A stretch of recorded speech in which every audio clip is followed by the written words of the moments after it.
নমস্কাৰ, মই আপিল ৰহমান আৰু স্বাগতম জনাইছোঁ ইউটিউব চেনেললৈ। চাওঁ আমি পঢ়িম ক্লাছ 9-ৰ মেথছৰ গণিতৰ যিটো অনুশীলনী 3.3 আছে। আমি যোৱা ভিডিঅ'ত 1 আৰু 2 কৰিছিলোঁ।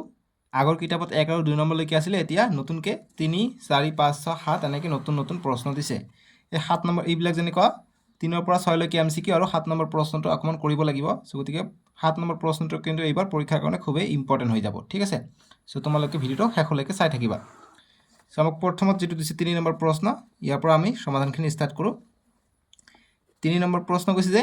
এই প্ৰশ্নটোত এটা উক্তি অৰ্থাৎ এছাৰশ্যনৰ বিবৃতি আৰু আন এটা যুক্তি আৰ অৰ্থাৎ ৰিজনৰ বিবৃতি দিয়া আছে। উক্তি এ দিছে আমাক যে উক্তি এ আৰু উক্তি আৰ বিবেচনা কৰি তলৰ বিকল্পবোৰৰ পৰা শুদ্ধটো বাছি উলিওৱা। গতিকে শুদ্ধটো আমাক বাছি ওলাব কৈছে। যেনেকৈ উক্তি এ দিছে যে তৃতীয় চকত থকা যিকোনো বিন্দুৰ স্থানাংক হ'ল -x -y, য'ত x আৰু y শূন্যতকৈ কি হয় ডাঙৰ হয়। x আৰু y মান 1তকৈ 1, 2, 3, 4 এইবিলাক হ'ব, বা শূন্য হ'ব নোৱাৰে, বা শূন্য বা -1, -2 এইবিলাক হ'ব নোৱাৰে। যদি -1 হয় তেনেহ'লে কিন্তু -+ হৈ যাব। সেইকাৰণে x y মান শূন্যতকৈ ডাঙৰ। চ' গতিকে এইটো একেবাৰে শুদ্ধ কথা, কিয়নো 3 নম্বৰ চক যেতিয়া তোমালোকে আঁকিবা, 3 নম্বৰ চক যেতিয়া আঁকিবা, ইয়াত হৈছে প্লাছ প্লাছ, ইয়াত হৈছে মাইনাছ প্লাছ, ইয়াত হৈছে minus minus, x minus y minus, ইয়াত x মাইনাছ y প্লাছ, আৰু ইয়াত xটো হৈছে প্লাছ আৰু yটো হৈছে মাইনাছ। চ' গতিকে তৃতীয় চক হৈছে এইটো 1 নম্বৰ, এইটো 2 নম্বৰ, এইটো 3 নম্বৰ চক, এইটো 4 নম্বৰ চক। চ' 3 নম্বৰ চকত চববিলাক মাইনাছতে থাকে। গতিকে আমাৰ উক্তি এইটো যে তৃতীয় চকত থকা যিকোনো বিন্দুৰ স্থানাংক হ'ল -x -y, গতিকে এইটো শুদ্ধ হ'ব। এতিয়া যুক্তিটো দিছে যে যদি আৰ তৃতীয় চকত x স্থানাংক আৰু y স্থানাংক উভয় ঋণাত্মক, গতিকে ঠিকে আছে যে তৃতীয় চকত x স্থানাংক আৰু y স্থানাংক উভয় কি হয় ঋণাত্মক হয়, নেগেটিভ হয়। আমি ইয়াতে চালোঁ দুয়োটাই নেগেটিভ হয়। ঠিক আছে, গতিকে উক্তি আৰু যুক্তি দুয়োটাই শুদ্ধ আছে। এতিয়া আমাক এই নেক্সট পেজত আমাক অপশ্যন দি আছে, অপশ্যনখিনি চাওঁ কোনটোৰ লগত মিলিব। আমাক এই কৈছে যে উক্তি এ আৰু যুক্তি আৰ উভয় সত্য আৰু যুক্তি আৰটো উক্তি এৰ শুদ্ধ ব্যাখ্যা। গতিকে আমাৰ এইটো অপশ্যনে শুদ্ধ হ'ব, অপশ্যন এ হ'ব আমাৰ শুদ্ধ উত্তৰ। ঠিক আছে, কাৰণ উক্তি আৰু যুক্তি সত্য আছে আৰু যিটো যুক্তি দিছে যুক্তিটো এৰ শুদ্ধ ব্যাখ্যা কৰিছে। গতিকে এই হ'ব আমাৰ এনচাৰটো। ঠিক আছে, এনেকৈ আমি কৰিম, বুজি পালা। আৰু বি চি ডি যে ব্যাখ্যা নহয়, বাকী উক্তি এ সত্য কিন্তু যুক্তি আৰ অসত্য বা সত্য নহয়। ডি দিছে উক্তি এ সত্য নহয় কিন্তু যুক্তি আৰ সত্য, গতিকে বি চি ডি নহয়, অপশ্যন এ হ'ব শুদ্ধ উত্তৰ। বুজি পালানে? এতিয়া 4 নম্বৰ প্ৰশ্নটো দিছে আমাক। 4 নম্বৰ কৈছে যে স্তম্ভ এ আৰু স্তম্ভ বি মিলোৱা আৰু বিকল্পবোৰৰ পৰা শুদ্ধ বাছি ওলোৱা। গতিকে বিকল্প আমাক দিছে যেনেকুৱা স্তম্ভ এ দিছে 6,0, চ' এইটো ক'ত থাকিব? এক্সৰ মান হৈছে 6 আৰু ৱাইৰ মান 0 হ'লে এইটো এক্স অক্ষত থাকিব। চ' গতিকে ক'ত হ'ব? ধনাত্মক এক্স অক্ষত। গতিকে এইটো মিলিব ধনাত্মক এক্স অক্ষত থাকিব। ঠিক আছে, তোমালোকে যদি মই চিত্ৰ আঁকি দেখুৱাই বুজাওঁ, তোমালোকে দেখা যে আমাৰ 6,0, গতিকে এইফালে নিশ্চয়কৈ হ'ব 1, 2, 3, 4, 5, 6, গতিকে ইয়াত হ'ব 6, এক্সৰ মান হৈছে 6 আৰু ৱাইৰ মান 0, গতিকে ওপৰ ফালেও নাযায় তলফালেও নাযায়, গতিকে ইয়াত হ'ব। চ' এইটো কোন অক্ষত থাকিব? এইটো এক্স অক্ষত থাকিব। ঠিক আছে, সেইকাৰণে আৰু ধনাত্মক ফালে আছে, গতিকে সেইকাৰণে ধনাত্মক এক্স অক্ষৰ লিখি দিলোঁ। এতিয়া হৈছে 0, -6, গতিকে এক্স হৈছে 0, গতিকে x 0, এক্সত x 0 হ'লে ৱাই অক্ষত থাকিব। ৱাই হৈছে -6, গতিকে ওপৰ ফালে আছে +6, তলফালে আছে -6, চ' গতিকে তলফালে ইয়াত হ'ব। ঠিক আছে, এইটো হ'লে কি হ'ব? ৱাই অক্ষত থাকিব কিন্তু ঋণাত্মক ফালে থাকিব। ঠিক আছে, গতিকে ঋণাত্মক ৱাই অক্ষ। চ' 2 নম্বৰটো মিলিব 4 নম্বৰৰ লগত। তাৰপিছত দিছে -10 আৰু 0, গতিকে -10 হ'লে তলফালে থাকিব এক্সৰ মান, গতিকে এইফালে থাকিব -10 এক্সত থাকিব আৰু ৱাইৰ মান 0, গতিকে ইয়াত থাকিব। এইটো কোনত থাকে? ইয়াত নেগেটিভ এক্স অক্ষত থাকিব, এক্স ডেছ ফালে থাকিব নেগেটিভ ঋণাত্মক এক্স অক্ষত থাকিব। চ' 3 নম্বৰ মিলিব ঋণাত্মক এক্স অক্ষ, গতিকে 3 নম্বৰ মিলিব 1ৰ লগত। আৰু 4 নম্বৰ দিছে 3,4, গতিকে এক্স হৈছে 3 আৰু ৱাই 4, গতিকে দ্বিতীয় চকত এক্স নেগেটিভ ৱাই পজিটিভ, গতিকে আমাক দিছে কি প্ৰথমটো পজিটিভ, গতিকে প্ৰথমটো পজিটিভ চতুৰ্থ চকত থাকে এক্স পজিটিভ ৱাই নেগেটিভ। চ' গতিকে 3টো হৈছে পজিটিভ, গতিকে 3 হ'ব, ইয়াত চিধা হ'ব 3 আৰু ৱাই হৈছে 4, গতিকে -4 তলফালে আহিব, ইয়াত হৈছে -4, গতিকে ইয়াত থাকিব, ইয়াত হ'ব 3, -4, গতিকে এইটো চতুৰ্থ চকত থাকিব। ঠিক আছে, গতিকে চতুৰ্থ চক 4 নম্বৰটো মিলিব 3 নম্বৰটোৰ লগত। এতিয়া অপশ্যনখিনি দেখা ক'ত মিল খায়। আমি দেখা পাইছোঁ 1 to 2 নম্বৰৰ লগত মিলিছে, গতিকে 1 to 2 নম্বৰ চি আৰু ডিত আছে। 2টো মিলিছে 4 নম্বৰৰ লগত, গতিকে 2 to 4 নম্বৰত ইয়াত মিলিছে 1ৰ লগত, গতিকে এইটো হ'ব আমাৰ শুদ্ধটো, চি হ'ব আমাৰ উত্তৰটো। 1 2ৰ লগত, 2 4ৰ লগত, 3 3ৰ লগত আৰু 4 1ৰ লগত 4 ইয়াত অকমান সৰি ভুল হৈ গ'ল ৰ'ব আমাৰ 4টো মিলিছে 3ৰ লগত 4টো মিলিছে 3ৰ লগত ইয়াত আছে তাৰপিছত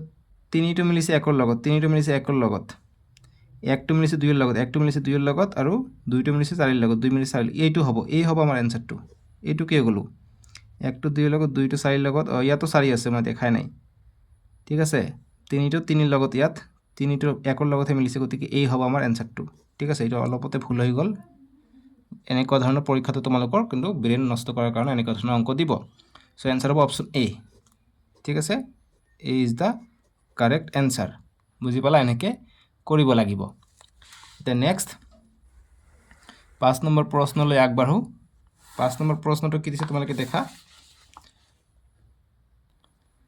5 নম্বৰ প্ৰশ্নটো কৈছে যে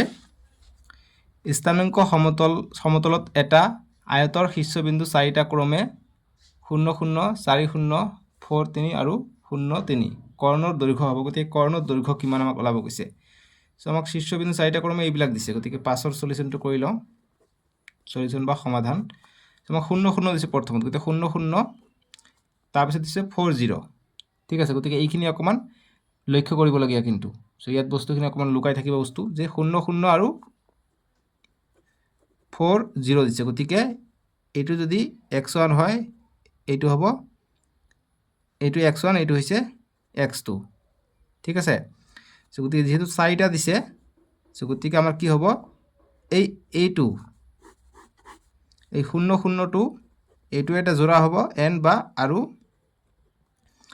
এই 4 3 টো আন এটা জোড়া হ'ব 4, 3 টো আন এটা জোড়া হ'ব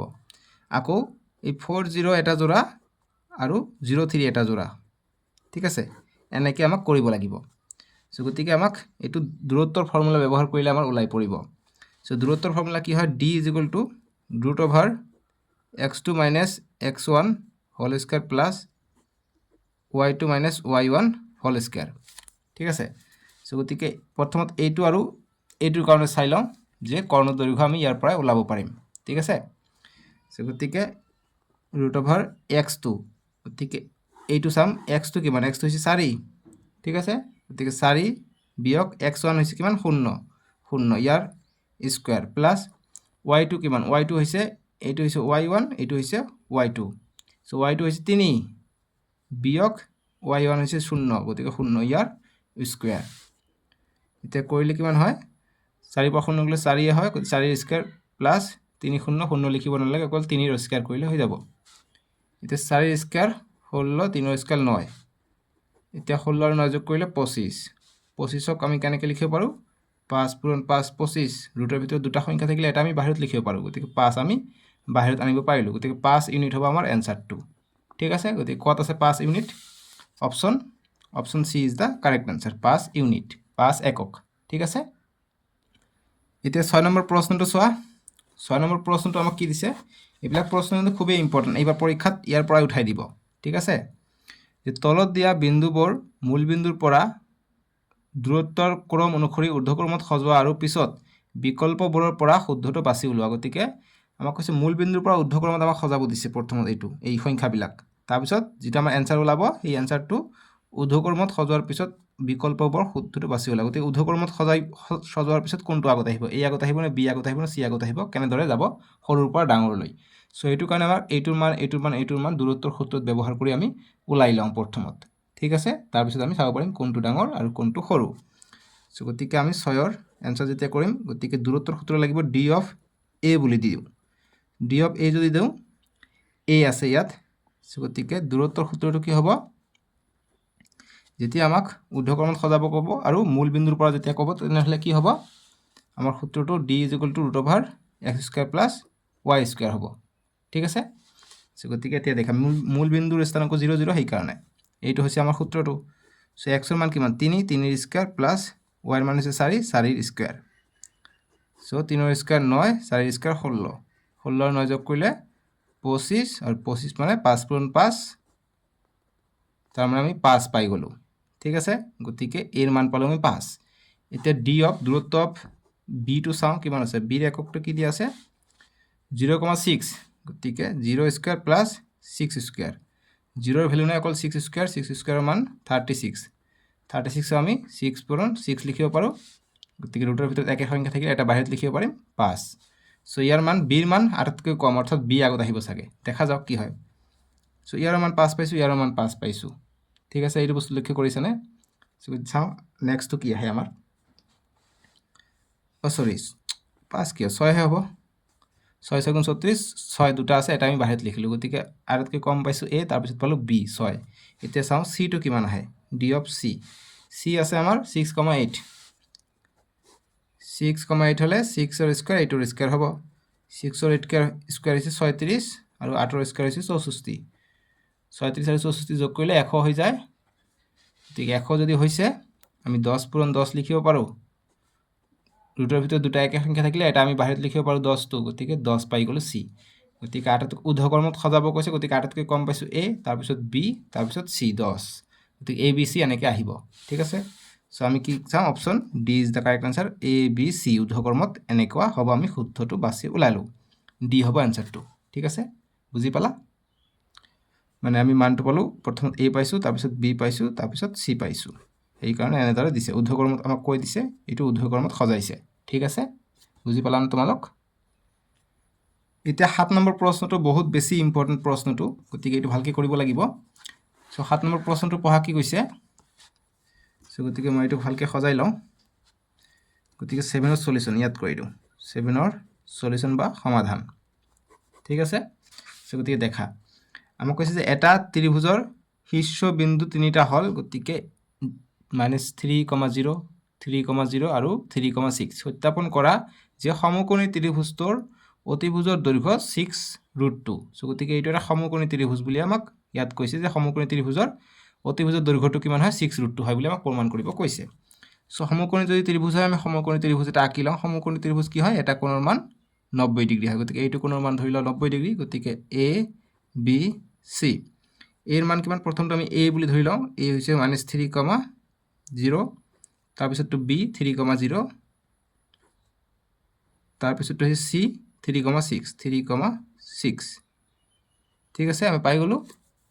এতিয়া দেখা নেক্সট এতিয়া আমি এইবিলাকৰ মান দূৰত্বৰ ফৰ্মুলা ব্যৱহাৰ কৰি ওলাই লওঁ চাওঁ কোনটোৰ মান 6√2 আহে যিটোৰ মান 6√2 আহিব সেইটোৱে অতিভুজ হ'ব আৰু অতিভুজৰ সমকোণী ত্ৰিভুজ এটাৰ অতিভুজটো আটাইতকৈ বেছি হয় ঠিক আছে গতিকে যদি এ চিটো অতিভুজ হয় তেনেহ'লে আমি এ চিৰ মান 6√2 পাম আৰু বাকী বি চি বা এ বিৰ মান আমি 6√2তকৈ কম পাম ঠিক আছে চ' গতিকে আমি এতিয়া সলিউশ্যনটো কৰোঁ চ' ধৰা হ'ল বুলি দিব পাৰা বা এনেকৈ ডাইৰেক্ট চিত্ৰটো অঁকাই লিখিব পাৰা যে দূৰত্বৰ সূত্ৰ ব্যৱহাৰ কৰি দূৰত্বৰ সূত্ৰ ব্যৱহাৰ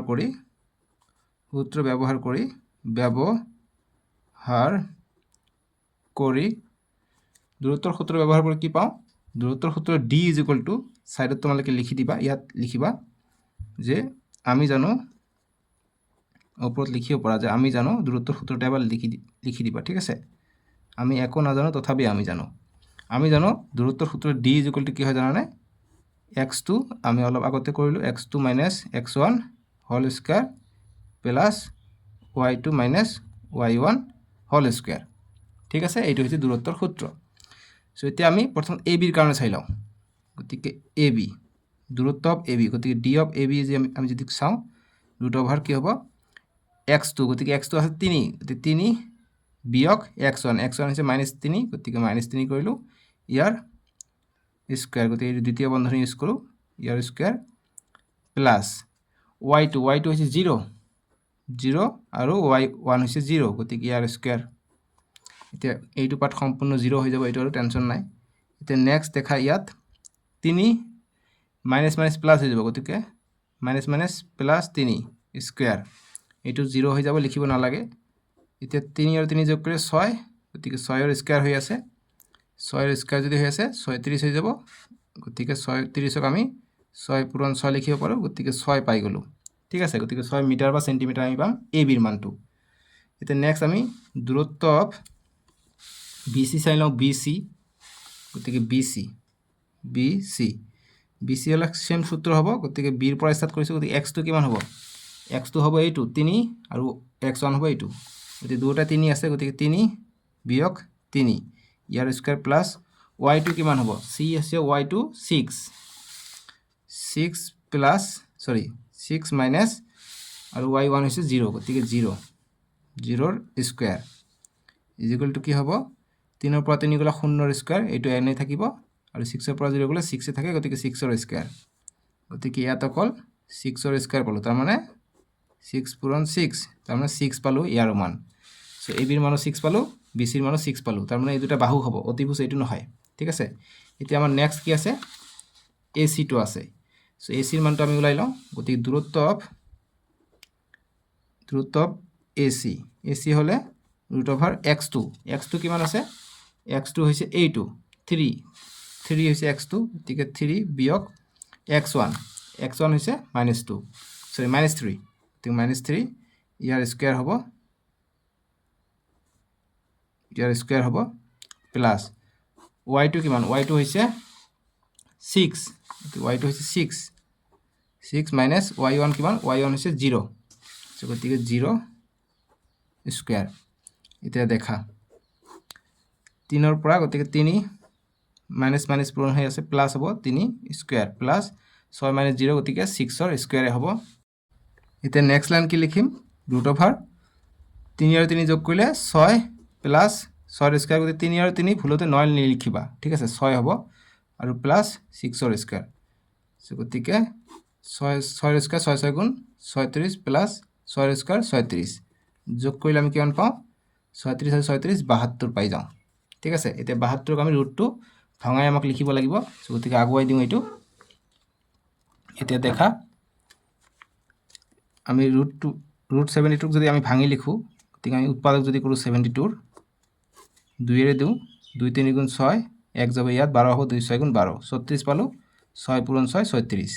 সো এইটো আমি ভাঙি লিখিলে কি পাওঁ তাৰ মানে এইটো ভাঙি লিখিলে 2 পাওঁ দুটা 6 পাওঁ 6 পূৰণ 6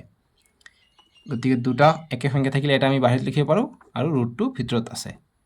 দুটা থাকাৰ কাৰণে আমি এটা বাহিৰত লিখিলো আৰু 2 টো ভিতৰতে থাকিলে গতিকে 6√2 আমাক প্ৰশ্নত কি কৈছে 6√2 ৰ কথা কৈছে নহয় জানো তেতিয়া দেখাই দিব যাও আমাক প্ৰশ্ন কৈছে যে অতিভুজৰ দৈৰ্ঘ্য 6√2 গতিকে আমি এইটো অতিভুজে ওলাইছো আমি d অফ ac পালো d অফ ac কিমান পালো 6√2 পালো ঠিক আছে দেখাই দিও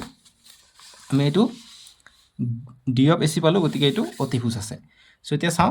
যেহেতু অতিভুজটো এটা সমকোণী ত্ৰিভুজৰ ডাঙৰ মান আমি বাকি বিলাক 6 পাইছো ইয়াতো আমি 6 পাইছো কিন্তু আমি ac টো কিমান পালো 6 পাইছো প্লাস √2 এটা এক্সট্ৰা পাইছো গতিকে এইটোৰ মান ডাঙৰ নিশ্চয়কৈ গতিকে আমাৰ প্ৰমাণ হৈ গল ঠিক আছে গতিকে কথাষাৰ আমাক এতিয়া লিখিব লাগিব যে যেহেতু সমকোণী ত্ৰিভুজত সমকোণী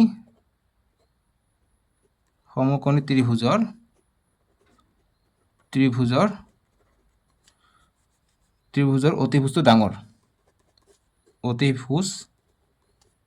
অতিভুজটো ডাঙৰ অতিভুজটো ডাঙৰ গতিকে অতএব 6 টো কি হয় 6 ইজ ইকুৱেল টু আমি 36 ৰ পৰা আমি 6 আনিছো আৰু আমি যেটো 6√2 পালো এটো আমি কিহৰ পৰা পালো √72 ৰ পৰা পালো √72 ৰ পৰা পাইছো গতিকে আমাৰ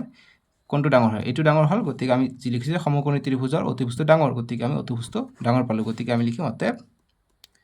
অতিভুজটো হ'ব লিখিবা অতএব 6√2 বাইরে লিখিব নালাগে যে AC ইজ দা লংগেস্ট ঠিক আছে AC ইজ দা লংগেস্ট বা AC হল ডাঙৰ বাস এইটো কি বুজালে এইটোৱে বুজালে আমাক যে কৈছে সত্যাপন কৰা যে সমকোণী ত্ৰিভুজৰ অতিভুজৰ দৈৰ্ঘ্য 6√2 গতিকে অতিভুজৰ দৈৰ্ঘ্য 6√2 গতিকে এই 6√2 যে আমি পাইছো 6√2 যে পাইছো এই 6√2 তে অতিভুজ হয় বুলি আমাক প্ৰমাণ কৰিব লাগে সো গতিকে এই কাৰণে লিখিছো যেহেতু সমকোণী ত্ৰিভুজৰ অতিভুজটো ডাঙৰ আৰু ডাঙৰ আমি এইটো মান পাইছো তাৰমানে আমি এইটো পাইছো অতএব 6 টো ডাঙৰ হয় 6√2 6√2 6 টো সৰু হয় বা 6√2 টো 6 তকৈ ডাঙৰ হয় গতিকে অতএব এইটো AC হল ডাঙৰ ঠিক আছে গতিকে আমি এইটো কথা লিখিব পাৰো যে সমকোণী ত্ৰিভুজৰ অতিভুজৰ দৈৰ্ঘ্য ইমান গতিকে লিখিম অতএব সমকোণী